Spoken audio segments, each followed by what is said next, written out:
दीदी, आपने तो कहा था खेला हो गए, लेकिन ये तो चीटिंग हो गई, बल्कि खूनी खेल हो गया।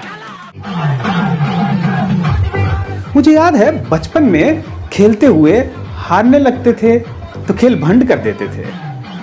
हारने के बाद जीते हुए पर पिल पड़ना या रोने लगना यह सब भी होता था, लेकिन जीतने के बाद खूनी खेल, यह तो खेल नहीं हुआ दीदी। चुनाव के बीच तो हिंसा कई जगह होती है, लेकिन बंगाल में चुनाव के बाद क्यों हो रही है ऐसी हिंसा? क्या बंगाल में हिंदुओं को मारा जा रहा है, या फिर हारने के बाद भाजपा सांप्रदायिक उन्माद फैला रही है? क्या है सच?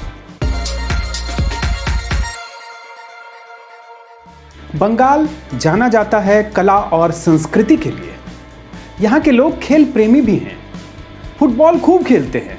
तभी तो ममता बनर्जी ने चुनाव में खेल को ही अपना थीम बनाया, खूब खेली और जीती भी।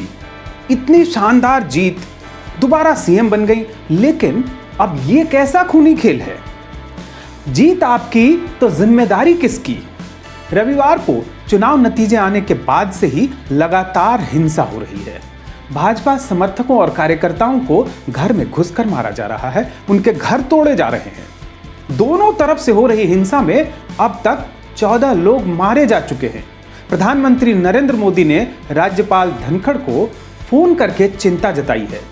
भाजपा के राष्ट्रीय अध्यक्ष जेपी नड्डा राज्य में जाकर अपने कार्यकर्ताओं और पीड़ितों के परिवारों से मुलाकात कर रहे हैं। हिंसा की शिकायत तो कांग्रेस और लेफ्ट पार्टीज भी कर रही हैं, लेकिन भाजपा की ओर से इसे हिंदुओं पर हिंसा का नाम दिया जा रहा है। विश्व हिंदू परिषद ने बयान जारी कर कहा है कि हिंदू आतंकित हो गए हैं। दूसरी तरफ मुख्यमंत्री ममता बनर्जी कह रही हैं कि हारने के बाद भाजपा सांप्रदायिक उन्माद फैलाना चाहती है और राष्ट्रपति शासन की तैयारी कर रही है। हम सवाल सीएम ममता बनर्जी से कर रहे हैं, क्योंकि सत्ता उनके हाथ है। लेकिन ऐसा नहीं कि बीजेपी बिल्कुल पीछे हो। बीजेपी के दिल्ली के सांसद प्रवेश वर्मा सीधे धमकी दे रहे हैं। इसी तरह चुनाव प्रचार के दौरान यूपी के सीएम आदित्यनाथ हों या दूसरे नेता, उन्होंने भी ऐसे ही तेवर दिखाए। भाजपा के प्रदेश अध्यक्ष दिलीप घोष सीधे शमशान भेजने की बात कर रहे थे।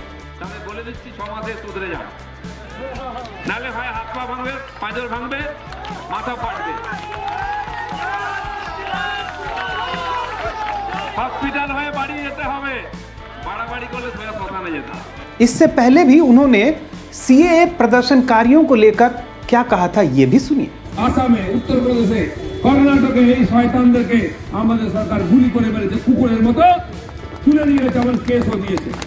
এখানে আসবে, খাবে, দাবে, আর এখানকার সম্পত্তি নষ্ট করবে। জমিদারি পেয়েছে নাকি? লাঠিও মারবো, গুলিও মারবো, জেলে ঢুকিয়ে রাখবো। তাই করেছে আমাদের সরকার। ये भी समझ लीजिए कि अभी जो हिंसा हो रही है, इसका इस्तेमाल भी अपने अपने फायदे के लिए किया जा रहा है। मैंने बंगाल के चुनाव को करीब से देखा है। इस बार भी प्रचार के दौरान सत्तारूढ़ टीएमसी की दबंगई दिखाई दे रही थी। इसके कार्यकर्ता और समर्थक निकलते थे झंडे और प्रचार सामग्री लिए हुए। जो भी मकान या प्राइवेट प्रॉपर्टी दिखाई देती थी उस पर लगाते चले जाते थे। किसी की हिम्मत नहीं होती थी इसके खिलाफ कुछ बोल सके। जबकि प्रचार के दौरान चुनाव आयोग का नियम है कि प्राइवेट प्रॉपर्टी पे आप अपनी प्रचार सामग्री लगाने से पहले उनकी लिखित इजाजत लेंगे। बंगाल में राजनीतिक हिंसा का इतिहास बहुत पुराना है।